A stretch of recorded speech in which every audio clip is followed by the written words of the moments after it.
السلام عليكم. اليوم غادي نشارك معكم واحد المايونيز بلا زيت، هي بالحليب والبطاطا والبيض. عندي بيضه ونص، وعندي واحد البطاطا صغيره اللي سلقتها، عندي شويه الملحه، شويه الابزار، عندي جوج فرماجات، عندي ضريب ديال الثومه اللي سلقته مع البطاطا، عندي شويه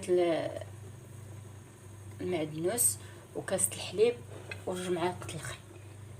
دابا غادي ندوزو نديرو البزار والملح هنايا،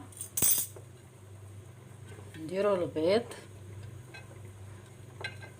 نديرو الفرماج، غادي نديرو البطاطا، داك الدرس الثومه مسلوق، غادي نديرو المعدنوس،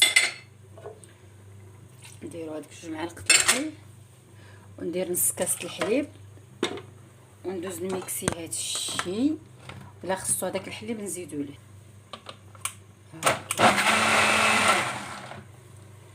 بعد ما طحنا المايونيز ديالنا اللي بلا زيت بالحليب والبيض مسلوق وبطاطا مسلوقه، نشوفوا القوام ديالو كيفاش جا. ها نتوما البنات شوفوا القوام ديالو كيفاش جا، شوفوا تبارك الله شحال خرج لينا.